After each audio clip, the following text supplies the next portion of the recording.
School चले हम, school चले हम। हाय एमपीएस, स्वागत है आपको उम्मीद बैच के इस वीडियो में। ठीक है, ये हमारा जो वीडियो रहेगा हिंदी का वीडियो रहेगा। हिंदी में जो कहानी आ रहा था उसने कहा था, ठीक है, नन्हा संगीतकार और चप्पल। ठीक है, तो उसने कहा था तो हम लोगों ने डेप्थ में कंप्लीट कर चुके हैं। अगर आप लोगों ने हिंदी में जो चैप्टर है उसने कहा था कंप्लीट नहीं किया है या अदर चैप्टर भी कंप्लीट नहीं किया है तो डिस्क्रिप्शन में प्लेलिस्ट का लिंक मिलेगा, जिसके थ्रू आप जाके हिंदी के कौन कौन से चैप्टर कंप्लीट हुए हैं सबको कंप्लीट कर सकते हैं। क्योंकि अब एग्जाम के लिए जो समय हम लोग के पास बहुत कम है, इसीलिए आप लोग तो जो मेहनत कर रहे थे उसको डबल दोगुना कर लीजिए। ठीक है, अभी हम लोग क्या करेंगे, हिंदी में जो हम लोग की सेकेंड कहानी है चप्पल, ठीक है, उसी को पढ़ेंगे। ठीक है, उसको हम लोग उतना जैसे उसने कहा था पढ़े तो उसे तो अभी पढ़ नहीं सकते क्योंकि समय हम लोग के पास सीमित है। तो हम लोग ऐसा वो कहानी थोड़ा इजी ही है। ठीक है, तो आप लोग जनरल क्या कीजिए, उस कहानी को एक दो बार रीडिंग कर लीजिए या कर ही लिए होंगे। ठीक है, तो हम इस वीडियो में क्या पढ़ाएंगे आपको, तो हम इस वीडियो में उस कहानी का थोड़ा समरी बता देंगे। ठीक है, उस कहानी पे कैसे कैसे क्वेश्चन पूछे जाते हैं वो बता देंगे, 3 मार्क्स से क्वेश्चन कैसे पूछे जाते हैं वो करवा देंगे। ठीक है, और जो एमसीक्यू है यानी 1 मार्क्स का क्वेश्चन क्या क्या आता है वो भी आपको दे देंगे, आप लोग अच्छे से प्रैक्टिस कर लीजिएगा। तो समझ में आ गया? ठीक है, तो इससे हम लोग स्टार्ट करते हैं, आगे क्या हम लोग को देखना है। ठीक है, चप्पल के जो रचनाकार है कावुटिरी वेंकट नारायण राव। ठीक है, ये तमिल भाषा की मूल रूप से तमिल भाषा की कहानी है जिसको हिंदी में अनुवाद किया गया है। और चप्पल जो कावुटिरी वेंकट नारायण राव तमिल भाषा में जो कहानी थी, ठीक है, उसी के मुख्य राइटर हैं, लेखक यही है जिसको हिंदी में अनुवाद किया गया है। देखिएगा, किताब पढ़िए तो किताब का जो अंतिम पन्ना रहेगा इस चैप्टर का, ठीक है, पेज, उसी पे उनका नाम भी लिखा रहेगा जिन्होंने अनुवाद किया है। ठीक है, तो आप लोग उसको अच्छे से देख लीजिएगा। ठीक है, चप्पल बेसिकली एक क्या है, एक छोटी सी कहानी है एक शिक्षा प्रेमी पिता की। ठीक है, जो अपने पुत्र के शिक्षा के लिए, ठीक है, पुत्र के प्रेम में क्या क्या करता है उन सब चीज़ों के बारे में चर्चा है। ठीक है, होता क्या है, एक रंगिया, एक छोटा सा काम करने वाला, ठीक है, चप्पल सीने का कार्य करने वाला एक छोटा सा व्यक्ति रहता है। उसका एक पुत्र रहता है रमन। ठीक है, और जो रमन होती है उसकी माता उसके जन्म के साथ ही उसकी मृत्यु हो जाती है। तो इस संसार में दो है, पिता और पुत्र दोनों ही अकेले हैं। ठीक है, जो रंगिया है वो बहुत ही जैसा परिवेश में रहता है उस परिवेश में के अधिकतर जो लोग होते हैं वो नशे करते हैं, गंदी चीज़ों का लत है उन सबको। लेकिन उस परिवेश में रहते हुए भी रंगैया जो है अपने पुत्र रमन को पढ़ाने की चेष्टा करता है, उसको स्कूल भेजता है। ठीक है, जिस स्कूल में रमन पढ़ने जाता है वहाँ पे एक मास्टर साहब रहते हैं। ठीक है, मास्टर साहब बहुत ही अच्छे नेक दिल इंसान है। मास्टर साहब ने क्या किया, जो रमन है रंगैया का पुत्र, ठीक है, उसको अपने घर में रखते हैं, उसको पढ़ाते हैं। ठीक है, उसकी देखरेख करते हैं क्योंकि उस जिस माहौल में रहता है वहाँ पे वो बच्चा अच्छे से पढ़ लिख नहीं सकता था। इसलिए जो मास्टर साहब है नेक दिल इंसान, वो क्या करते हैं, रमन को अपने पास रख के ही पढ़ाते लिखाते हैं। ठीक है, ये अभी बच्चा है रमन। ठीक है, रंगैया बहुत ही आशावादी व्यक्ति है, वो चाहता है कि उस जिस माहौल में रहा है उसका जिस तरह से जीवन कटा है उसका पुत्र का भी जीवन उस प्रकार से ना कटे, इसलिए बड़ी मेहनत करता है। पिछले 50 सालों से वो चप्पल सीने का कार्य कर रहा है एक जगह बैठ के। मतलब अंदाजा लगा सकते हो, नहीं तो नहीं उसका जो अभी का जो एज होगा, उम्र होगा, वो कम से कम 60 से 65 साल के बीच होगा। उतनी उम्र में भी वो क्या करता है, कड़ी मेहनत करता है। सिर्फ किस लिए, अपने पुत्र के लिए 2 पैसे कमा सके और पुत्र की पढ़ाई में वो लगा सके। ठीक है, वो जितना भी पैसा कमाता है हर पैसा को अपने मास्टर साहब जो है, जो नेक दिल इंसान जो रमन को पढ़ाते हैं उसके पास वहाँ रख देता है। ठीक है, अभी तक वो कहानी में बताया गया, अभी तक वो पैसे जमाते जमाते मास्टर साहब के पास लगभग 204 रुपये जमा कर चुका है। ये कहानी थी। ठीक है, एक दिन क्या होता है, जो रंगैया है वो चप्पल सीने का कार्य कर रहा था। रमन क्या होता है, 2 चप्पलों को लाता है। ठीक है, 2 चप्पल मतलब एक जोड़ी चप्पल को लाता है, उनके सामने पटक देता है। ठीक है, रंगैया उन चप्पलों को देख के उसकी हालत बहुत बुरी थी। ठीक है, ऐसे चप्पल होते ना, चलते चलते चलते पूरा फट जाता है तो उसकी हालत जैसे हो जाती है, उन चप्पलों की हालत भी ऐसे थी। रंगैया पूछता है ये चप्पल किन के हैं, दादा परदादा के समय के लग रहे हैं। तो रमन बताता है ये चप्पल मास्टर साहब के। मास्टर साहब कौन, वही व्यक्ति जो रमन को अपने पास रख के पढ़ाने की चेष्टा करते हैं, पढ़ाते लिखाते हैं। ठीक है, वही है मास्टर साहब। ठीक है, अब रंगैया जब इन बातों को सुनता है तो उनके चेहरे पे मुस्कान आ जाती है। मुस्कान क्यों आती है? उन चप्पलों को वो माथे से लगा लेता है। ऐसा क्यों करता है? देखिए सिंपल सा बात है कि जो मास्टर साहब है वो क्या करते हैं, अपने पास रमन को रख के पढ़ाते लिखाते हैं। तो जो रंगैया है उसके मन में मास्टर साहब के प्रति बहुत ज़्यादा सम्मान है, आदर है, ठीक है। और मास्टर साहब अभी तक मास्टर साहब ही रंगैया के काम आ रहे थे, लेकिन जब रंगैया के पास मास्टर साहब के चप्पल आए बनाने के लिए तो रंगैया ने सोचा मास्टर साहब ने पहली बार मुझे कुछ काम दिया, मास्टर साहब ने मेरे पुत्र को अपने पास रख के पढ़ाते हैं, इतनी हम लोग की मदद करते हैं, इसलिए वो मास्टर साहब की अब मदद कर पाएगा, उनके चप्पलों को बना पाएगा, इसलिए वो बहुत ज़्यादा खुश हो जाता है, ठीक है। फिर ऐसे ही रमन अपने स्कूल चला आता है। रंगैया भी अपना काम करके सोचता है कि वो स्कूल जाए, मास्टर साहब को धन्यवाद कर दे और अपने पुत्र कैसा पढ़ रहा है उसका रमन वो चीज़ें भी वो देख ले। तो वो धीरे धीरे क्या होता है, स्कूल जाता है, वहाँ देखता है अपने बच्चे को बहुत अच्छा पढ़ रहा है, मोटी मोटी पेदवाल शिक्षा पुस्तकें पढ़ रहा है। मास्टर साहब को भी वो प्रणाम करता है, लेकिन मास्टर साहब उसको मना कर देते हैं ये सब चीज़ें करने से, ठीक है। ये सब चीज़ें होती है। वो भी दूसरे मास्टर साहब से स्कूल में ही पूछता है क्या जो बूढ़े व्यक्ति होते हैं, जो वयस्कर व्यक्ति होते हैं वो पढ़ सकते हैं क्या, ठीक है। तो मास्टर साहब उन लोग को बोलते हैं कि हाँ आप लोग के लिए वयस्कों की रात्रि की शिक्षा है, आप वहाँ पे पढ़ सकते हैं। लेकिन उस समय रंगैया के मन में पढ़ने का तो बात आता है, लेकिन वो सोचता है इस उम्र में पढ़ के कोई फायदा नहीं है, लोग क्या कहेंगे, ठीक है, इसलिए वो पढ़ना सोच देता है। यहाँ से हमको पता चलता है रंगैया जो है वो गरीबी, उसके पास पैसे नहीं थे, इसलिए वो अपने बचपन के दिनों में पढ़ नहीं पाया, लेकिन पढ़ने शिक्षा के प्रति उसका विशेष लगाव है, ठीक है। वो शिक्षा प्रेमी व्यक्ति है, उसका चरित्र चित्रण लिखने में ये चीज़ें काम आएगी, ठीक है। फिर जाता है अपने घर जाता है, वहाँ पे मास्टर साहब के चप्पलों को बना के अटारी पे रख देता है। फिर कुछ समय के लिए सोता है। फिर लास्ट में क्या होता है, कुछ समय बाद ये सूचना मिलती है उसको कि उसका घर में आग लग गया, उसके आसपास के जितने घर आग लग गया है। रंगैया वहाँ जाता है, देखता है उसका घर धधक रहा है आग से, ठीक है। रंगैया के लिए उस समय सबसे कीमती जो चीज़ थी वो क्या थी, मास्टर साहब की चप्पल, जिसको उसने क्या किया था, बना के अच्छे से नया करके वहाँ पे रख दिया था, अटारी पे रख दिया था। मास्टर साहब बगल में खड़े व्यक्ति को बोलते हैं, ठीक है, सॉरी, रंगैया बगल में खड़े व्यक्ति को बोलते हैं कि बाबू जाओ हम तुमको कुछ पैसे दे देंगे, तुम चप्पल लेके चले आओ, लेकिन वो मना कर देता है। रंगैया आगे सोचता है ना पीछे सोचता है और आग में कूद जाता है और मास्टर साहब के चप्पलों को गोदी में ऐसे लिए वहीं पे मृत्यु को प्राप्त कर जाता है। कुछ क्वेश्चन आप लोग के मन में आएगा कि भैया रंगैया ने ऐसा क्यों किया, ठीक है। वो तो मास्टर साहब को नए चप्पल दे सकता था, ठीक है, या नए खरीद के दे सकता था, मास्टर साहब की उसको ले लेते, लेकिन उसने छोटे से मामूली पुरानी चप्पलों को बचाने के लिए क्या किया, अपने प्राण दे दिए। ऐसा बात नहीं, ये चीज़ें जो थी भावनाओं से जुड़ी हुई थी, ठीक है। रंगैया के पास देखो यहाँ पे हो क्या रहा है, मास्टर साहब जो है वो क्या है, बहुत ही अच्छे व्यक्ति हैं, वो अपने पुत्र के जैसे रमन को अपने पास रख के पढ़ाते लिखाते हैं और रंगैया के मन में उनके प्रति बहुत ही ज़्यादा आदर सम्मान कृतज्ञता भाव था। जिन चीज़ों के कारण क्या हुआ, रंगैया ने न आव देखा ना ताव, आग में कूद गया। इसका कहने का मतलब क्या है कि वो मास्टर साहब का बहुत ज़्यादा आदर सम्मान करता था। मास्टर साहब ने पहली बार उसको कोई काम सौंपा था वो चप्पलों को बनाने के लिए, और वो अगर वो जल जाते तो मास्टर साहब उसके प्रति क्या सोचते।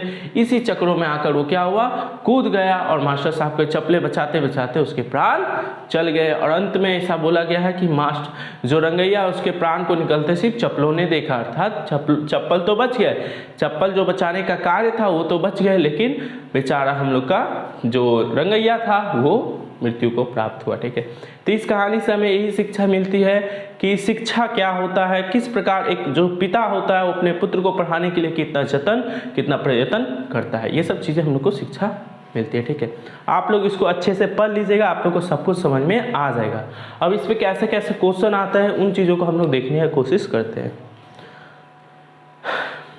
पहला तो आ सकता है रंगैया का चरित्र चित्रण, बड़े मार्क्स के क्वेश्चन में रंगैया का चरित्र चित्रण करें, चरित्र चित्रण। तो ये देखिए, कर्मठ और कुशल कारीगर, कर्मठ मतलब मेहनती, पिछले 50 सालों से वो काम कर रहा था। कुशल कारीगर, कहानी में कहीं कहीं जिक्र भी मिलता है कि नए पुराने चप्पलों को नए बनाने में जो रंगैया था वो बहुत ही ज़्यादा प्रसिद्ध था, उसके जैसा कोई कारीगर ही नहीं था। तो वो भी लिखा है यहाँ। पुत्र प्रेम, अपने पुत्र से बहुत ज़्यादा प्रेम करता है, ये भी यहाँ पे लिखा हुआ है, तो इसको पढ़ लीजिएगा, ठीक है। शिक्षा प्रेमी तो था ही, वो अपने उसके आसपास के माहौल में जितने भी लोग रहते हैं अपने पुत्र या पुत्री को नहीं पढ़ाते, लेकिन उस माहौल में रहते हुए रंगैया अपने पुत्र को पढ़ाने की कोशिश करता है। इससे पता चलता है रंगैया क्या है, एक शिक्षा प्रेमी है। और इस अवस्था में 60 से 65 साल की अवस्था में आके भी वो खुद पढ़ना भी चाहता है। इससे ही पता चलता है रंगैया क्या है, शिक्षा प्रेमी है। शिक्षक के प्रति प्रेम भावना, ठीक है, शिक्षक के प्रति जो मास्टर होते हैं उनके प्रति भी रंगैया के मन में क्या था, बहुत ज़्यादा प्रेम भावना था। वो मास्टर साहब को साष्टांग प्रणाम करता था, जैसे ही आता है उसको प्रणाम करते हैं, बोलते हैं मैं अपने चमड़े का भी जूता बना दूं तब भी आपका कर्ज नहीं चुकाया जा सकता, ठीक है। इससे पता चलता है वो शिक्षकों के प्रति कितना आदर सम्मान भाव रखता है। कीचड़ में कमल का कहने का मतलब क्या है, देखो एक कीचड़ होता है, चारों तरफ गंदगी, वहीं पे एक सुंदर सा फूल कमल खिलता है। उसी प्रकार रंगैया जिस माहौल में रहता था वहाँ पे अधिकतर लोग नशे करते थे या गंदी चीज़ों का लत था, लेकिन उस माहौल में रहते हुए रंगैया कमल के जैसा खिला, मतलब उसको उन चीज़ों की लत नहीं थी, वो सबसे अनजान था, उन सब चीज़ों के बारे में वो जानता भी नहीं था, मतलब उन सब चीज़ों से भी अवगत था वो नहीं, ठीक है, मतलब वो सब चीज़ें वो नहीं जानता था। तो ये क्या हुआ, एक कीचड़ में कमल का एक अच्छा सा उदाहरण हुआ। तो ये भी आप लोग अच्छे से पढ़ लीजिएगा, ठीक है, मतलब गंदगी में एक अच्छी चीज़, ठीक है। ईश्वर के प्रति आस्था, रंगैया के घर में क्या था, भगवान वेंकटेश्वर की तस्वीर थी, ठीक है, वो भगवान की प्रार्थना करता है। इससे पता चलता है रंगैया क्या है, ईश्वर के प्रति आस्था रखता है। तो ये 6 पॉइंट में आप अगर रंगैया का सही चित्रण रखिएगा तो आपको फुल में फुल मार्क्स मिलेगा, ठीक है। मास्टर साहब के चारित्रिक विशेषता, जो मास्टर साहब है जो बच्चे को पढ़ाते हैं उनके बारे में तो बहुत कम जानकारी है, लेकिन उनका चरित्र चित्रण भी एक बार आया हुआ था 2020 में, तो वो भी हम यहाँ पे करवा था। मास्टर साहब के वेशभूषा कैसा था, मास्टर साहब ईमानदार थे, तभी ना रंगैया जैसा व्यक्ति उसको 204 रुपये रखने दिया। अगर बीमार रहता तो कोई पैसा अपना रखने देता, और उस समय 204 रुपये बहुत बड़ी बात होता था, इतना प्राचीन समय का बात है ये, ठीक है। तो उस समय 204 रुपये बहुत बड़ी बात होती थी, और इतना पैसा रंगैया किसके पास रखने दे दिया, मास्टर साहब के पास रखने दे दिया। इससे पता चलता है मास्टर साहब बहुत ही ईमानदार व्यक्ति थे, जिनकी ईमानदारी पे किनको शक नहीं था, रंगैया को कोई शक नहीं था।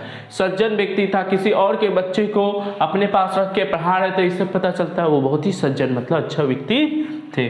सफल शिक्षकों का जो कर्तव्य होता है अपने जो स्टूडेंट है उसकी देखभाल करना, उसको पढ़ाना, उस कार्य में ये बहुत ही ज़्यादा सफल थे। जो विद्यार्थी है इनको बहुत ही ज़्यादा प्रेम करते थे। ये 4 पॉइंट में आप लोग लिखिएगा, आपका हो जाएगा, ठीक है। रंगैया एक आदर्श पिता था, इसे अपने शब्दों में समझा के लिखो या शब्दों में लिखो, ये भी बहुत अच्छा क्वेश्चन बन सकता है कि रंगैया एक आदर्श आइडियल पिता था। पिता के जो भी कर्तव्य होता है, ठीक है, अपनी पुत्र की देखभाल करना, उसको प्रेम देना, ये सारी चीज़ें रंगैया करता था अपने पुत्र के लिए। उसके भविष्य के बारे में सोचना, कड़ी मेहनत करना। देखो रंगैया उस अवस्था में था, ठीक है।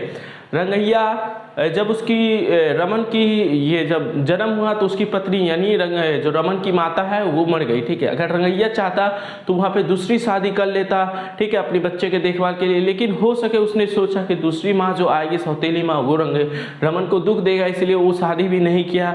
एक छोटे से दूध मुँह जिसकी माँ मर गई है, छोटा सा बच्चा, ठीक है, उस बच्चे को इसने लाड प्यार से पाला, ठीक है। उस छोटे से बच्चे का तुम ही सोचो, जो एक माँ होती है वो तो पाल लेती है, लेकिन एक पिता होता है, पिता एक छोटा सा बच्चा का भावना भी नहीं समझता, ठीक है, मैंने समझ लो छोटा सा बच्चा दूध मुआ जिसकी माँ जन्मते ही मृत्यु को प्राप्त, उस छोटे से बच्चे को पाल पोस के इतना बड़ा किया, उसके भविष्य के बारे में इतना सोच रहा है। 60 से 65 वर्ष की अवस्था में वो सिर झुका के काम कर रहा है, उसका शरीर का पूरा मांस गल गया है, हड्डियाँ दिखता है, ठीक है। इस अवस्था में भी सिर्फ उसका मन में एक ही ख्याल है, उसकी सारी आशाएं एक ही चीज़ पे है, क्या, रमन पे, कि रमन पढ़ लिख के बड़ा आदमी बनेगा, कुल में सारे खानदान में हमारा नाम रोशन करेगा। उस एक ही आस के कारण कि रमन पढ़ लिख के बड़ा आदमी बनेगा, ठीक है, अपना जिंदगी में सफल करेगा, सफलता को प्राप्त करेगा, इसी आस ने उसके शरीर को चलाए जा रखी थी, ठीक है, नहीं तो वो कब का मर जाता, ठीक है, क्योंकि इतनी चीजें थी, उसका दुनिया में कोई ना था, लेकिन सिर्फ एक ही उसका पुत्र था जिसके लिए वो जी रहा था, और सारे कार्य इतनी 60-65 साल की अवस्था में भी इतनी कड़ी मेहनत कर रहा था। इससे पता चलता है रंगैया क्या था, एक बहुत ही आदर्श पिता था। मास्टर साहब के प्रति रंगैया के कृतज्ञता भावना को स्पष्ट करें या भाव को लिखो। कृतज्ञता भावना मतलब जैसे कि होता है ना, तुम मेरे लिए कुछ किए हो, तुम मेरे लिए कुछ की हो तो मैं उस चीज़ को मानता हूँ और मैं तुम्हारे लिए आदर सम्मान मैं ये जानता हूँ कि तुम जब मेरा मुसीबत था तो तुम मेरे लिए कुछ किया। उस चीज़ को जब हम मानेंगे, ठीक है, उसको प्रकट करेंगे, कृतज्ञता भाव मतलब उसको प्रकट करेंगे कि हाँ तुम मेरे लिए कुछ किया था, हम तुम्हारे लिए प्रति आदर सम्मान रखते हैं, ठीक है, तुम्हारी इज्जत करते हैं, उसी चीज़ को बोलते हैं कृतज्ञता भावना। इस चीज़ को भी मास्टर साहब रंगैया के लिए बहुत कुछ करते हैं, उसके पुत्र को अपने पास रख के पढ़ाते हैं, इसके लिए वो उसके प्रति कृतज्ञता भावना रखता। उसको प्रकट करने के लिए उसने क्या क्या था, बोला था कि मैं अगर अपने चमड़े का जूता बना के दे दूंगा तब भी आपका कर्ज नहीं चुका सकता। मतलब इससे पता चलता है कि मास्टर साहब ने जो उसके लिए किया था उसके प्रति वो उसका सम्मान आदर करते हैं, कृतज्ञता भाव रखते हैं, ठीक है। यहाँ तक है, आराम से कर लीजिएगा। चप्पल कहानी के शीर्षक की सार्थकता पर विचार किया। चप्पल कहानी का जो शीर्षक है, जो नाम है, वो क्या है, बहुत ही सार्थक है, सही है, इस पे भी क्या करना है, विचार करना है। ये बहुत ही इंपॉर्टेंट क्वेश्चन है, इसको अच्छे से आप लोग कीजिएगा। समझ आया? चप्पल कहानी के शीर्षक की सार्थकता पर विचार करें, मतलब उसकी सार्थकता वो सही है नहीं है, इस चीज़ों पे आपको विचार करना है, लिखना है। तो आप इसको अच्छे से लिख लीजिएगा, आपको समझ में आ जाएगा। समझ में आ गया? ये हम लोग का बड़ा वाला क्वेश्चन जितना भी हो, आप लोग को देखिए कुछ ऐसा नहीं करना है, चप्पल कहानी को रीडिंग करना है। चप्पल कहानी को कम से कम अभी से 2 बार रीडिंग कर लो। उसके बाद ये 5 क्वेश्चन जो अभी करवाएं उसको अच्छे से लिख लो, रीडिंग कर लो, ठीक है। उसके बाद कुछ MCQ भी देंगे, आपका चप्पल कहानी पूरा हो जाएगा, टेंशन लेने का जरूरत नहीं है, ठीक है। समझ में आ गया? अब देखिए ये कुछ क्वेश्चन आते हैं 60 शब्दों में लिखने होते हैं, 3 मार्क्स के क्वेश्चन आते हैं 2+1 करके, ठीक है। इन चीज़ों को भी आप लोग अच्छे से कीजिएगा।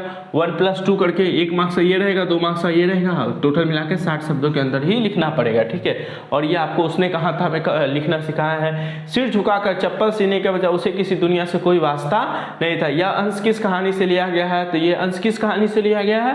चप्पल, ठीक है। लेखक प्रस्तुत वाक्य किसके विषय में और क्यों कहता है? लेखक प्रस्तुत वाक्य रंगैया के विषय में कहता है, क्योंकि पिछले 50 वर्षों से वो एक ही स्थान पर सिर झुकाकर कार्य कर रहा था। मतलब सिर झुका के मतलब क्या, उसको बाहरी दुनिया से कोई मतलब नहीं था। ये नहीं कि सिर झुका के एक ही जगह 50 साल बैठा था। जब भी अपने काम करने पे जाता था उसी पर सिर्फ अपना कार्य करता था, उसके बाहरी दुनिया में अगल बगल क्या हो रहा है, ठीक है, उन सब चीज़ों से कोई वास्ता नहीं था, इसलिए ऐसा किया, ठीक है। तो ये आप लोग कर लीजिएगा। उसके बाद ये सब बहुत इंपॉर्टेंट है, क्योंकि 3 मार्क्स वाला क्वेश्चन लाइनिंग दे देगा, तो आप लोग थोड़ा वहाँ पे नहीं करके, जब बड़ा क्वेश्चन तो प्रैक्टिस कर लेते हैं, लेकिन 3 मार्क्स वाला छूट जाता है हम लोग का, ठीक है। तो इसीलिए ये सब भी आपको हम दे दिया, आप लोग अच्छे से इसको नोट डाउन करके अच्छे से लिख लीजिएगा ये सब क्वेश्चन को, ठीक है। यहाँ 3 गो है, यहाँ 4 है, हाँ, तो यहाँ ठीक है। वहाँ पे जितना भी था टोटल ये 6 क्वेश्चन है, यहाँ पे 3-3 मार्क्स के 6 क्वेश्चन है। अब तुम्हारा जो 5 क्वेश्चन है वो बड़े वाले, ठीक है। तो इन सबको अच्छे से प्रैक्टिस करने के बाद आपका चप्पल है जो पूरी तरीके से कंप्लीट हो जाएगा, ठीक है। तो आप लोग इसको अच्छे से देख लीजिएगा, एकदम विश्वास रखिएगा, हिंदी का सिलेबस हम लोग कंप्लीट करेंगे और ठीक है, हिंदी में बहुत अच्छा मार्क्स हम लोग का आएगा हिंदी, ठीक है। जो भी 7 मार्च को पहला एग्जाम है हम लोग को, उसके लिए हम लोग को अच्छे से प्रिपेयर होके जाना है। हिंदी में सब कुछ आपको हम दे देंगे, आप लोग अच्छे से कर लीजिएगा। इसका सबका प्लस इसमें जो शॉर्ट क्वेश्चन आते हैं, ठीक है, शॉर्ट क्वेश्चन जो आते हैं उसका भी PDF और इस सब का PDF सब आपको डिस्क्रिप्शन में एक लिंक मिलेगा, जिसके थ्रू आप डाउनलोड कर लीजिएगा, सबको सॉल्व कीजिएगा। ये नहीं कि हम दे दिए आप लोग रख लिए शोभा के लिए, शोभा नहीं, सबको सॉल्व कीजिएगा अच्छे से, तभी आपको एक एक क्वेश्चन इस चैप्टर का कर पाइएगा, आपका अच्छा मार्क्स आएगा।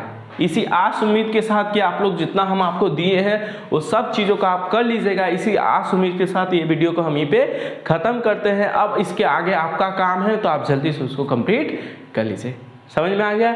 ठीक है, तो आज के लिए हम लोग इतना ही रखते हैं, फिर मिलते हैं नेक्स्ट वीडियो में।